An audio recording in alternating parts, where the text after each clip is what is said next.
Welcome to AMP, the platform for multisport age group athletes to showcase their journeys.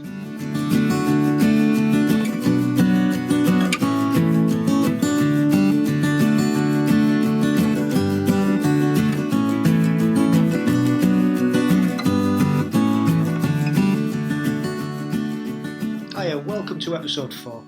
On this week's show, we chat to Ashley Lotz, the age group multisporter with the exotic name. On this show, we've got two firsts.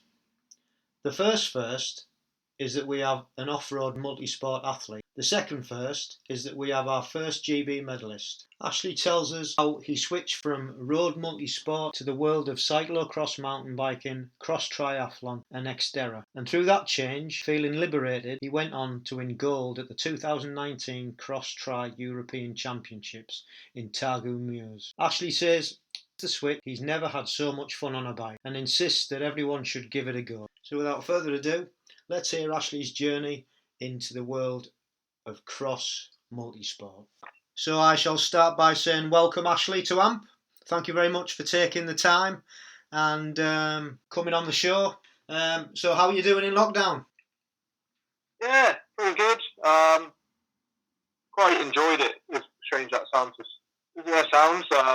I've been working the whole time, luckily, in office and on site and also from home. So I've been really fortunate in that aspect. But yeah, it's been nice to sort of, obviously it's terrible, all those things happening in the world and people losing their lives, but it's nice to be able to slow down a bit. I think it's been in perspective for a lot of people, myself included. So yeah.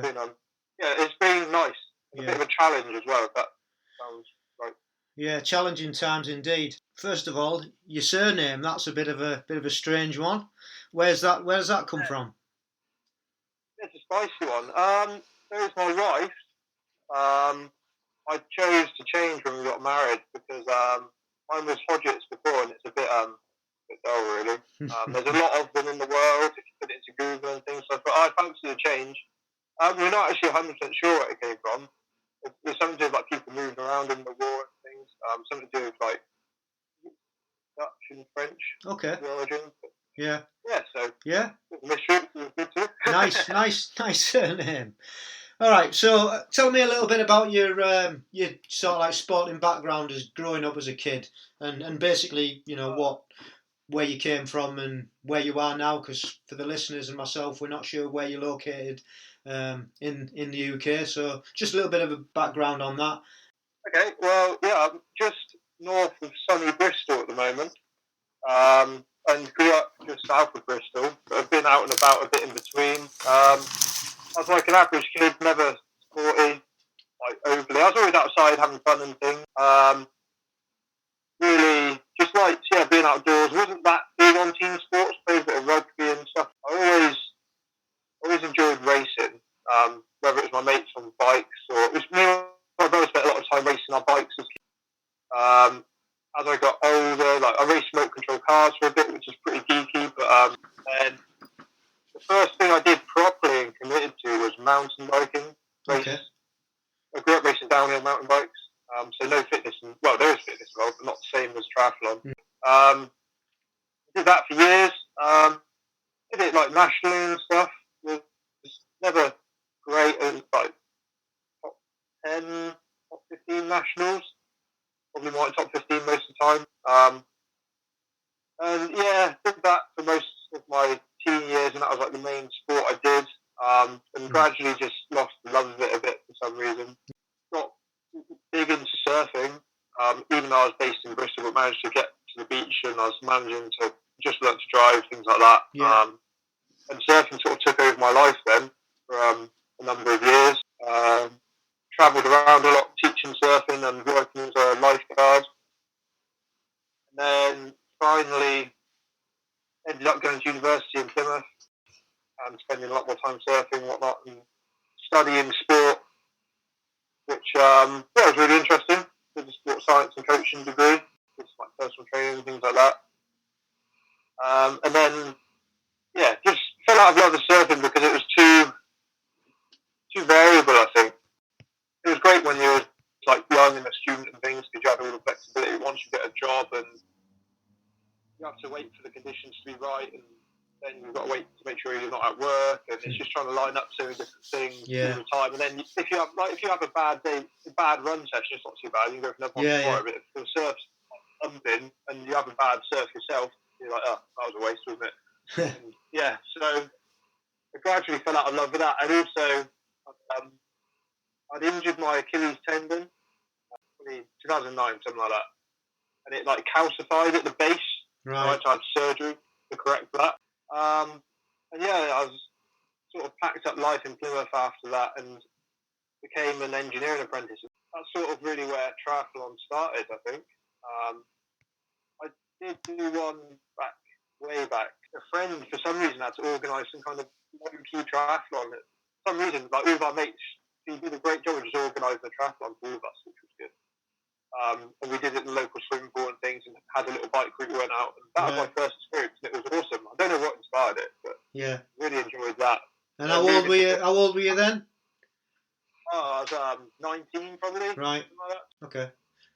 So how long was it between that? How long was it between that and your first proper triathlon? My first proper triathlon was in 2012. And how did you sort of like get into it? How did it come about?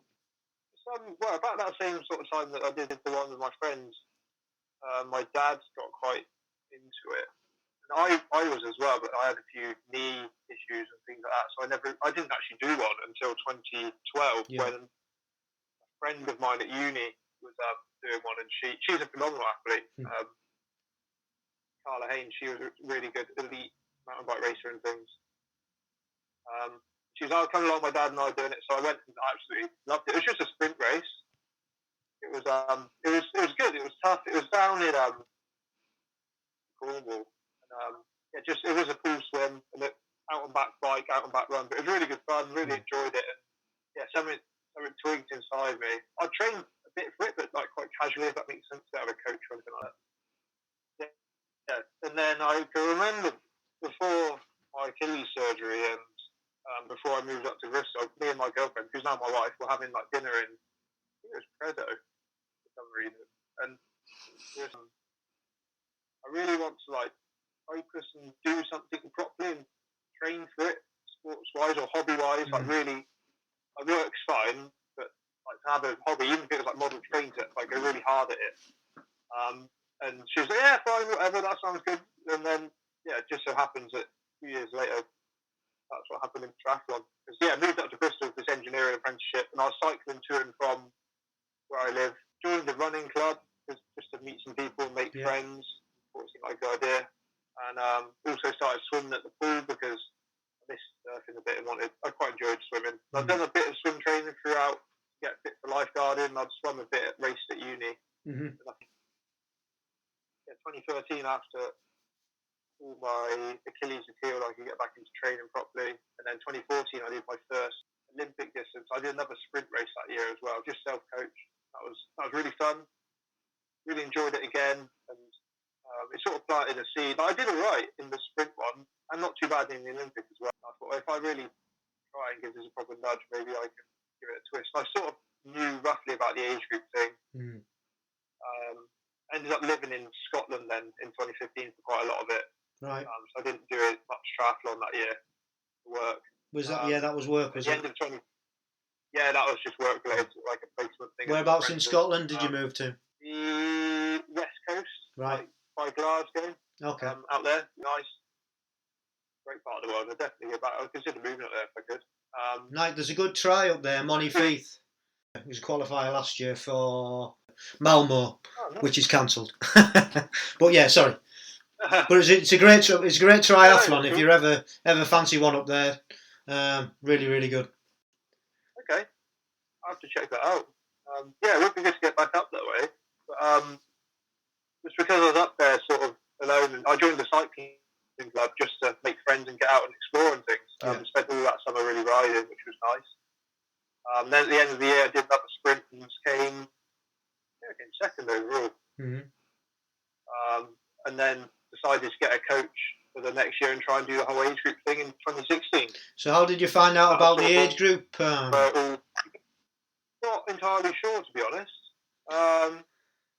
Oh no, that was it. It was at the at that race I came second at. There was a kid in a GBR tri-suit. I was like, what's all that about? And trying to get my head around it. So how's he got that? He's not a professional. But yeah, I had a bit of a Google and things, and looked on Instagram as you do, because everything's Instagram nowadays, isn't it? And found out about the whole age group thing. I was like, oh yeah, that sounds great. I'll go all in on this and give it a proper go. And set myself a goal of in 2016 to qualify for the sprint distance races. Okay.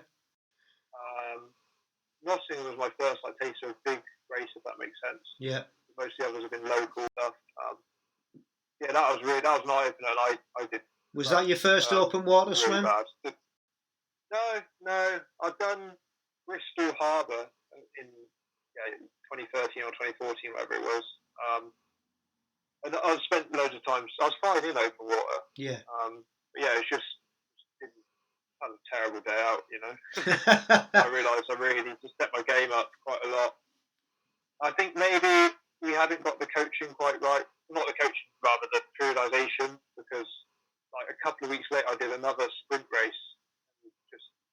It was just like a low key. It wasn't qualified, but I absolutely annihilated it. Yeah. I think maybe I just hadn't peaked quite at the right time. Yeah.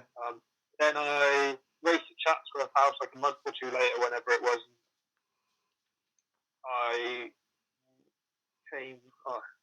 I just missed out on the automatic qualification. I got the place behind the automatic qualification. So you were fifth position, were you? Yeah, something like that. Yeah. And like 2 seconds off. So that was devastating. Painful. But I managed to get. Yeah, so that was for Dusseldorf in 2017. That was to qualify for. So you got a roll down place for that. And I got a roll down place. So that was good. But 2016 was also the year that I accidentally discovered cross triathlon as well. Okay. Just for a mate selling a cross country mountain bike, and my coach was a bit into the Xterra stuff, and I despise triathlons, and I always say I'll never do one again every time I do one, because they're out there killing your legs. I don't know about you, they're just really uncomfortable. The thought of running on legs that have already been running bikes on is hideous. Yeah, I mean that's when our first race for GB was a duathlon, and I always say to pure triathletes, that duathlon's harder. I did a cross duathlon at the end of the year, and I absolutely loved it, and did quite well at that. And I was like, maybe I should give this a twist. And I hadn't done any triathlons, so I was like, I'll do some of the Xterra races next year. And I also tried to get an ETU slot for the Europeans in Romania. I used my duathlon results, and then also used my Chatsworth House race, because it was a hilly course. There's about 300 metres of climbing in it, I think, on the bike.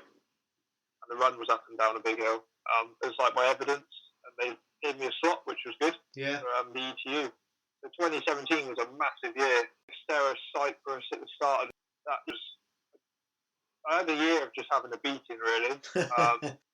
Serving my time. So we were stepping up to Olympic as well, and it's obviously off-road Olympic. Yeah. Yes, like a 1.5K swim, 30 to 40K mountain bike, and then a 10K trail run at the end. Had a bad race in Cyprus, but survived.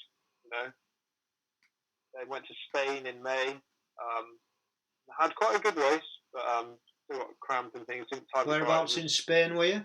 Tarragona, which is near Barcelona. Yeah.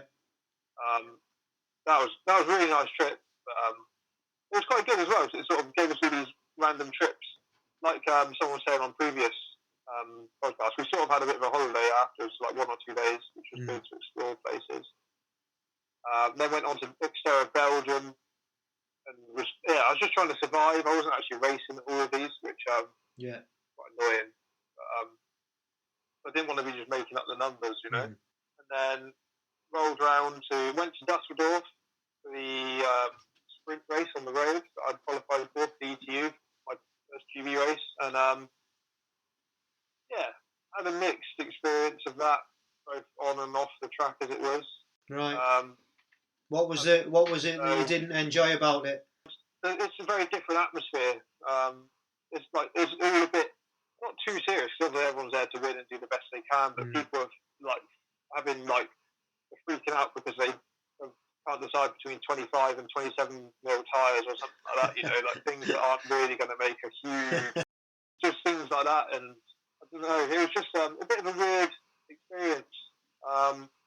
Just felt very out of place the whole time. Not because of the people in particular, but the whole trip for some reason. It was just a bit of a strange one, a bit of a strange. Like, I don't know, having done the Xterra stuff, then travelling to Dusseldorf to swim in a crappy river in the middle of a city where you can't see your hand in front of your face, and then well, it was nice. It was close roads and things, but then to do a just over an hour race in horrible water and travel that way, and I don't know, it just really seemed a bit empty, and it wasn't the fun. It wasn't as fun for some reason. Yeah. I've done other road races since, and they've been fun. It was just something about that one event that just wasn't fun. Yeah, it's strange. It was really well organised and stuff. For whatever reason, things don't gel and go to plan, and you have a bad race or whatever, or a bad experience. Fortunately, they're sort of like the few and far between, I suppose. Yeah, absolutely. Yeah, it just didn't really click. But then a month later, went to Romania Fleet. Had a great time. And had a good race as well. Really liked going to Romania. It was a bit wild, a bit different. Whereabouts in Romania were you? To go to normally. Targu Mures. Yeah, I was at Targu as well. Fantastic place. Really impressed with Romania. Really impressed with Romania. Yeah, definitely. I love it. Definitely go back.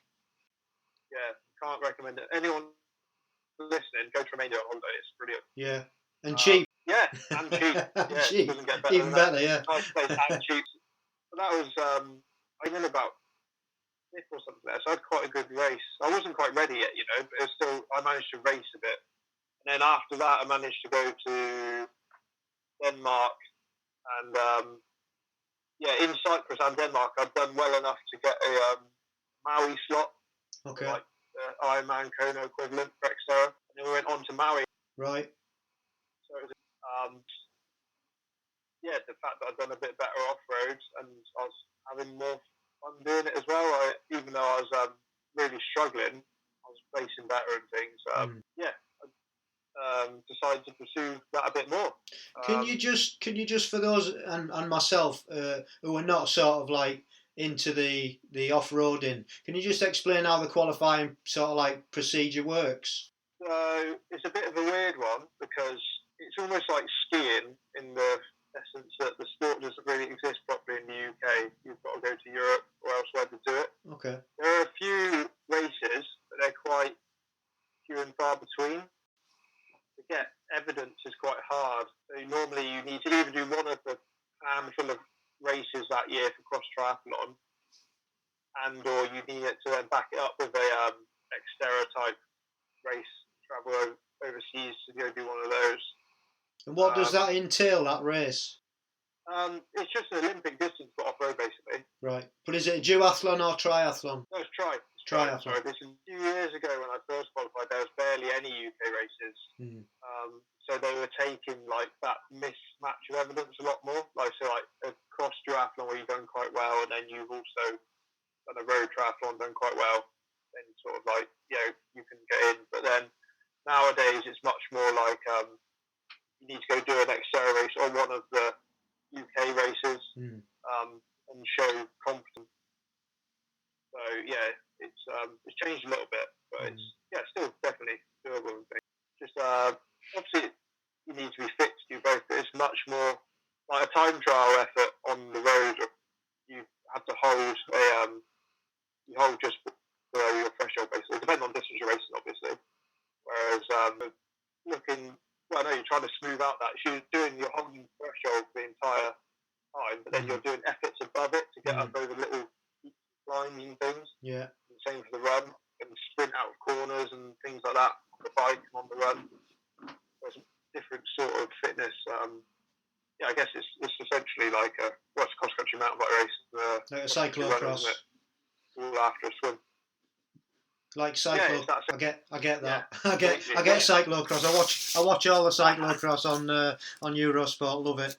Can't say I've ever done one, but Everyone did. Cross-country triathlon. Cyclocross is the most fun I've had on a bike, I think, ever. So after that race? So, yeah, after Hawaii, went to Hawaii, and we made it to our honeymoon as well. And spent like about 3 weeks out there. Wow. But obviously I've smashed the credit card pretty hard during 2017. So 2018 was a quiet year. I did races, one which was like a double sprint distance, like Birmingham way or Worcester way, or the other. And then did the ITU Worlds. So I used my evidence from Maui and things to qualify for the ITU Worlds in 2018 in Denmark, which was good fun, but really annoying. I was up in third place and was like lapping someone, and they messed up riding up the curb as I was overtaking them, because the course was like, there was like a forest that was in a city, and the mountain bike trail went through the forest, we had to cross the roads, they all shut. He sort of came off his bike in front of me, and I ended up riding into him and smashing my back wheel into the curb. Which, yes, it didn't puncture my tyre because it was tubeless, but it blew it off, it burped it, so it lost most of its pressure. Yeah. So I had to stop and put air in that, and yeah, ended up I think I finished 5th, so that was really annoying. That's still pretty good going though, isn't it, considering you know what happened? Yeah, at the time it's devastated, but yeah, now looking back it's not too bad. And then also raced Abbey Moor Triathlon that year, which is one of the few, I think there's only like 3 or 4 cross triathlons in the UK. Went up Abbey Moor, was a fantastic race and place to go. And that went quite well, came second there. Didn't do much racing that year, but in the triathlon world, like did a lot of cross-country mountain biking to make up for it, just to try and save the pennies and whatnot, pay credit cards. It brings us on to 2019, I guess. I also changed coaches at the start of the 18 as well, to work with someone a bit more local and things. Good. And yeah, 2019 started to up my game a lot more. Got a new bike and things like that. Like invested more time-wise, and also went out to did a few like cross triathlons and stuff as practice, even though I despise them, as I said. Then went out to Xterra Lake Garda in Italy in May, which was phenomenal. Again, somewhere I've never been, but would love to go. Everything about it's amazing. The scenery, the food. That race, it was a weird one. I hadn't raced much in 2018, so I'd forgotten how to pace things. I just went mad. It was like when a dog chases cars up the street. It was a bit like that in the race, and I just blew up on the bike. Because I'm not a great swimmer, but I'm not bad. I get out like near enough for fun, be in touch, if that makes sense. But I'm definitely not the first person out. And I was about third or something on the bike, and then I've never had this before, but both my quads and hamstrings on both legs went into spasm at the same time on the bike, and fully cramped, and I couldn't get off my bike. I couldn't do anything. I was sort of like fell over on the side of the road and had to try and stretch one thing at a time. It was horrendous. It was disgusting. Lessons learned. So it was like 2019 was sort of like Goldilocks. Went way too hard in Italy. Then a month later went to Belgium, which is probably one of the best Xterra events you can do, I think, in terms of atmosphere. Yeah. The Belgians love a good bike race, and it's in the Mur, where there's like the castle. You race around the castle, which is, and there's like loads of there's fans up the side of the road getting drunk and stuff, and it's like just like it's just like a really good atmosphere. Yeah, just like the cyclocross then. Yeah, they really get into it, and it's they have a massive after party and things like that. It's a really good event next to Belgium. But then that one I didn't go hard enough. I felt a bit too fresh at the end, if that makes sense. Yeah. There was a big improvement on 2017, the last time I raced there, so I came in about 33rd or something like that. That's a good improvement, yeah. Yeah, it's things were trending in the right direction. And then, Romania I'd qualified for the ETU again, I didn't do the ITU, which was in Pontevedra in 2019. It was in April, I think. Just because I went back to uni part-time with work, so I was juggling all of that, and I was finishing in April, so I wouldn't have been fit enough to go.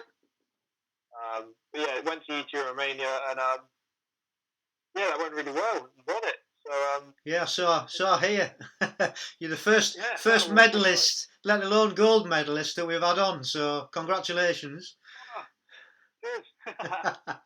Awesome. That's good. Well, actually, you're the first sort of exterior cyclocross guest we've had on as well. It's usually triathlon. Well, it has been up to now, me included. So it's nice to have a mix up and have something different on. Oh, cool. Well, no, that's good. Well, it just shows, other multisporters that there's more to it than duathlon and triathlon, isn't there?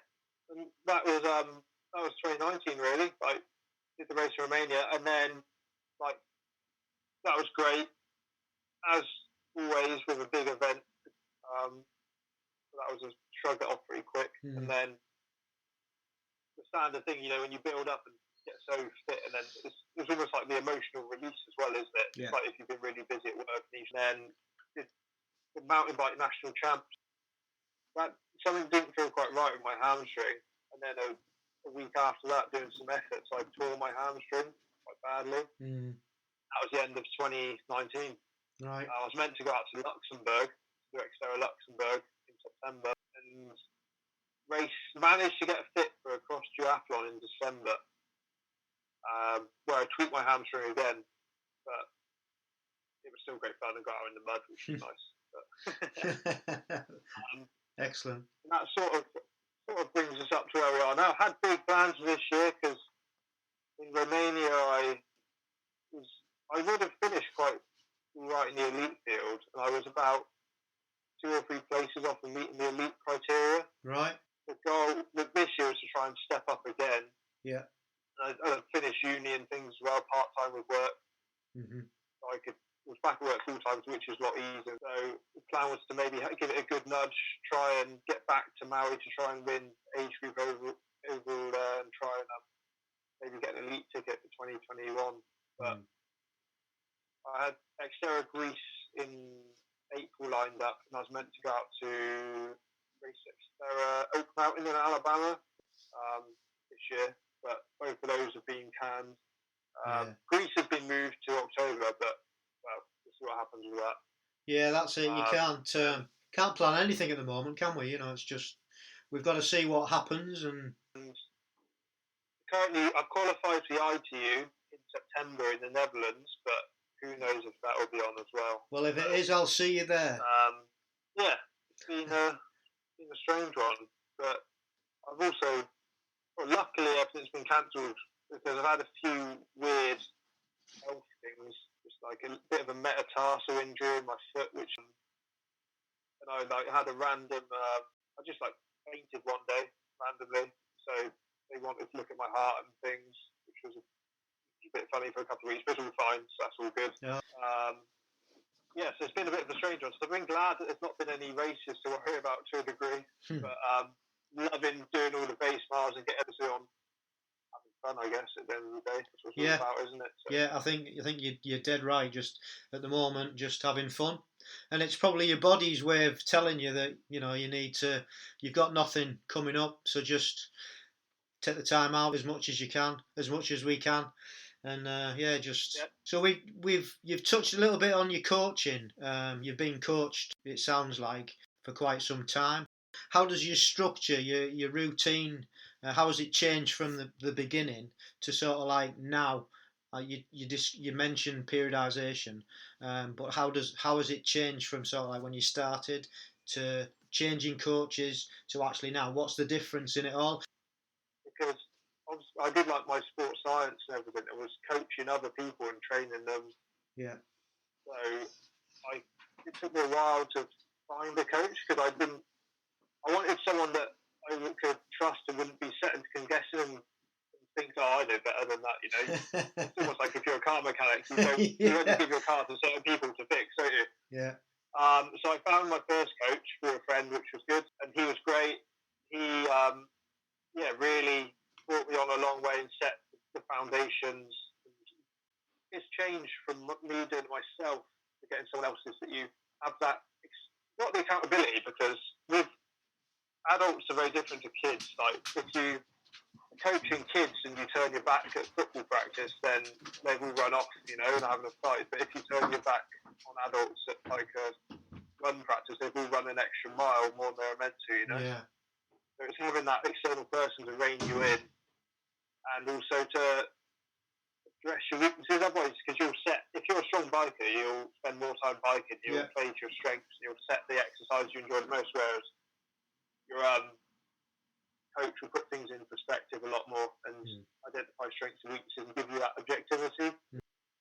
My first coach was really good, gave you a lot of structure and things, but as I got more into on stuff, it needed to be a bit more specific, I think, which was it was very knowledgeable things, but it was just there was just something that wasn't quite gelling. And also he was based down in Devon, still down in Tavistock. I was up in Bristol, so it was kind of hard for long distance and always driving back and forth to see.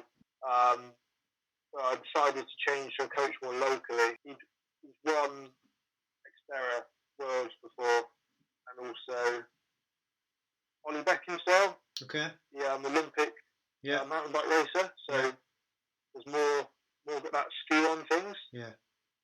But he also coaches everyone, from people off the sofa to their first Ironman thing. He's not an elitist by any means in terms of only selecting elite people. So I wasn't. It was more dialing things back and focus on building a much bigger base. Yeah. When I was coaching myself, I was putting a turbo on like a moped engine. Then it was still not quite enough focus on the base. Now we've gone quite heavy focus on the base and dialing back the intensity. A different structure, like maybe even 80% of, maybe not that high, but a high percentage of my work is a lot slower than people think it would be. Yeah.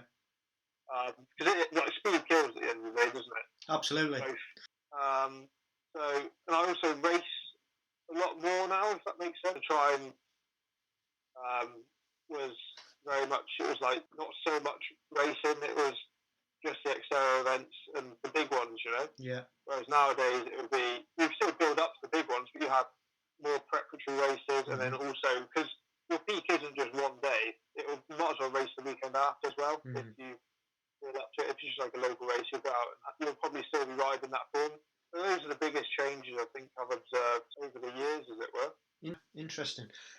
So you're not affiliated to any tri club or any club, you're just on your own, is that right? Yeah, I've never been much of. Like I said before, I was in the swim bike and not swim bike and run. I joined the cycling club in Scotland. Yeah. When I moved house, but I find that you always end up doing someone else's session, and not every athlete. It's not like a football team where every single athlete is going to be playing on Sunday. Someone might be doing an Ironman on Sunday, someone else might be doing the local sprint race. So it's quite hard. I think it's really hard. It's great for like participation and socialising. And I do. Well, I'm not in a club. Like there's a weekly group ride, like road ride that I try to go to. Yeah. There's a few people I try to swim with regularly. So I kind of. You've got a group. I'm more of a freelancer. Yeah. You've got a group. That's cool. It's what works, isn't it? Whatever works. Clubs aren't for everybody at the end of the day. It's also the flexibility of it as well. That it's like obviously clubs have various sessions throughout the week, but the fact that I can text a few people and go, "Do you want to do a ride at 7 a.m. on Sunday?" Yeah, that's pretty cool having that flexibility. Yeah, it's good. I guess. Yeah, what resources do you use for knowledge, equipment? What are your favourite resources and go to? Other than this podcast, obviously. Obviously. So podcasts. I'm a big fan of Planet. Okay, I haven't heard of that one. I'll write that one down. I then listen. People probably won't be interested. Some mountain bike specific ones, which are quite niche, obviously, for this audience. But the other one I'm really into is Be With Champions by Greg Bennett. Okay, heard of that one. Really good, and he interviews people from all different sports. Right. So that sounds good. I'd really recommend. Yeah.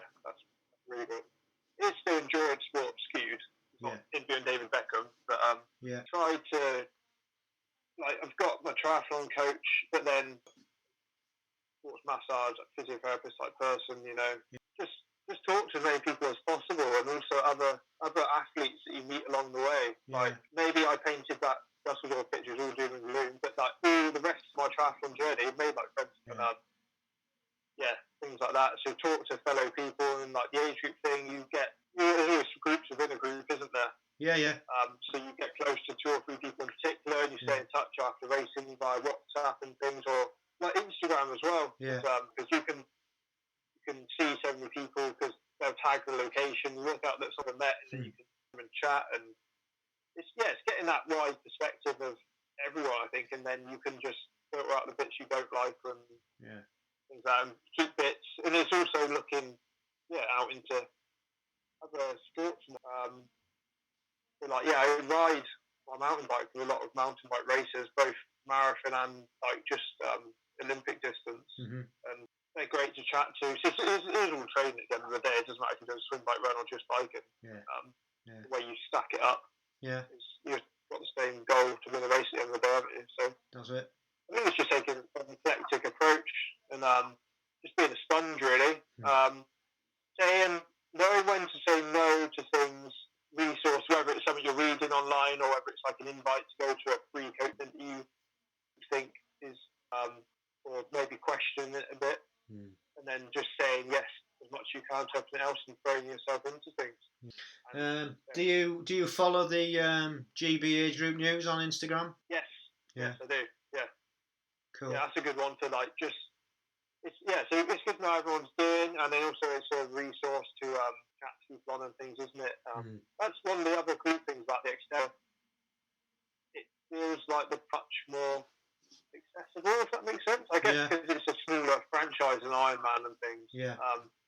Like know a few of the pro athletes quite well, just from racing. They're always like really open and things like that. So good. So what hints and tips would you give to, say, a new multi-sport athlete who wanted to get into or triathlon or duathlon? I think the first one would be you only need out what you put in, really. It's like a toothpaste, isn't it? At the start of the tube, it's really easy. You press it gently and it all squirts out everywhere, doesn't it? So if you're getting off the sofa and starting triathlon, within a few months, if you've done nothing and then do one run, one swim, one bike a week, then you're going to get marked improvements quite quickly. But then as you start getting to the top ends, you can be stamping on it, and you have to start rolling it up and really pinching it tight to get the tiniest bit out, don't you? Yeah. So I'd say just at the start, just put in everything you can. And if at the start, if you put in more, not necessarily more hours, but are just more dedicated to it potentially, it's a good. It doesn't have to be your whole life. You don't have to live like a monk and things, but it's good to adopt it as a lifestyle as much as you can, if that makes sense, and get the buy-in of your family and friends, and explain to them what you're doing, rather than just being this aloof person that gets up at silly hours and goes out on their bike and comes back. I was just going to say, it is a lifestyle, isn't it? Yeah, it's a lifestyle, and it's almost like the friends and family that are worth having will sort of understand to a degree. It can be hard at the start to say no to a lot of things. I can't come out for drinks on a Friday because I've got to get up at 5 and go swimming or whatever it is on Saturday. And the ones that aren't too bothered about you, whereas the ones that are would be, great, we'll go for TV, like awesome, we're going to do a triathlon, they'll try and help out and go for coffee in the morning instead or something. So I guess that's the first bit, is just get out what you put in. And then to be present. So with triathlon, it's like anyone can rock up to the pool. Your session may be, 400 metre warm up, then 10 100s, and then 200 cool downs. And you might be able to easily tap out those 100s at 130s or something. And you can do that, like put in the cassette and get in the pool, get out. You go to the pool, and they may not actually max efforts, but if you focus the whole time and like use imagery to imagine when you're racing and chasing someone down the pool or things like that. Obviously, easy swims are good, or bike. It's really being present and thinking about what you're doing, rather than. And it's like on the out the intervals and things. But if you could like or on drift and things like that, but on the bike, if you're doing intervals on the road or if you're out on a run on the track, if you imagine that you're chasing someone down in front of you, everyone's had that point in a race where someone just in front of them, you're trying to catch up with them. You like use that, and you can't. But obviously, music gets you hyped up and really like not angry because it extra energy, doesn't it? Yeah. Which is great. But you can't race angry for like 3.5 hours, can you? No. 3 hours. No. You're just like it's like that chasing the dog that I did in Italy. I just went straight out the gate and blew up. You have to be able to maintain that concentration. So it's like even between your intervals, if you're doing an interval workout, you shouldn't. Well, not you shouldn't, but you can't be there like going like and listening to Metallica and things for the next set. It's sort of like you almost need to be able to switch it off and totally relax for that minute rest you have or 10 seconds. Yeah. Take some breaths and then into the next one. So it's like when you're on the bike and you're on a downhill, you may be still pinning it, but you're drinking, you may be eating, you're thinking right, getting ready for the next uphill maybe. Assignment or something. If you focus on doing one thing at a time, which is getting harder and harder these days, isn't it, with all the distractions and things. But wise words. So the last question I've got for you is piece of equipment or bit of kit that you've got and why. I did cheat and thought about this beforehand. That's all right. That's why I give you a heads. That's why I give you a heads up to begin with, so you can have a think about it. So. I'm going to cheat a little bit again. Say my smartphone, even though it can be a distraction, it's not really a piece of kit, is it? But the way that it allows me to, you go on Instagram and you connect to everyone. You go on Training Peaks and you can track everything. You can go, like I travel quite a lot for work as well, and I can go somewhere, look on Google Maps, and go on Strava, find segments, and put a run together quite easily. Yeah. You can do all of that connectivity. No, that's monitoring performance. Yeah, that's fair comment actually. Yeah, I never thought of it like that, to be honest. Yeah. So and then the actual bit of kit that I can't really live without is my heart rate monitor, I think. Right. Just because it quantifies everything. So those days where you get up and feel fresh, and you go out for a run, you may be running without realising it in, I don't know, zone 4, but because it's sunny and you're having a great day and the birds are singing, that you go way too hard on your recovery run. But if you have a heart rate monitor on, you can then you need to rein this back a bit, And your bad runs, you may have a bad day conversely and think, oh, that was crap. I don't know. 5k at zone 4 pace in a record time without realising it. So I know you briefly touched on your sporting goals for the future.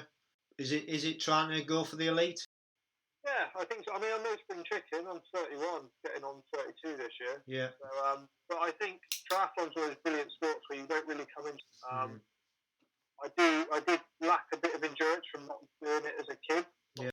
I guess the plan is just to keep having fun, try and like win the age group overall stuff, and then that'll. If the elite thing happens, it happens. If it doesn't, then I'll just keep knocking on the door and see how it goes, I guess. Yeah. Cool. Excellent. Well, thank you very much for spending the time and come to talk and sharing your journey. Very interesting. Like I said, we've not had this type of athlete on before, so you're the first, and also the first medalist, like I said. So just thanks, and anyone out there, like I'd recommend trying an off-road race at some point, whether it's a cross-country run in the winter or cyclocross or triathlon, because it just adds that another dimension. It will help you become a more rounded athlete. Yeah, I'm sure people listening will look into it. Like I said, I've looked into it several times, and I think it's something that I am going to tick off my bucket list, even if I only do one. Maybe not this year, but good luck with your future, and hopefully our paths will cross at some point. Yeah, and I'm sure that, hopefully, like you say, it's a small world, isn't it, at the end of the day, and like a lot of people, now that things are going down the route of this multisport festival type thing, aren't there a lot more? Almere, if that does either get rescheduled or does take place, then we'll look out for each other there, I guess. Definitely. Okay, sounds great. Yeah, lovely. All right, thanks ever so much, Ashley. Cheers. Thank you. Take care. Bye. Good evening. Bye, and you, mate. Bye. Bye. So once again, a big thanks to Ashley for coming on the show and sharing the world of off-road multisport. Food for thought for all of us. I really enjoyed learning about the world of off-roading, and I'll be giving it a go, no excuses. So thanks for listening. If this is your first time tuning in, please subscribe to the show so you can hear all the other episodes and you can hear all the other episodes we have coming up. Please leave a review on whatever platform you listen to it on and leave us a comment. Tell us what you liked about it and tell me what you want to hear more of in the future. If you want to connect with other multisporters and find out about the world of age group multisport, check out AMP on the following platforms. We're on Instagram at AMP1967, Facebook at AMPGB, and Twitter at Age Group Multisport Podcast. Thanks again for listening, and we'll see you next time. And remember, stay safe, keep training, and love the process.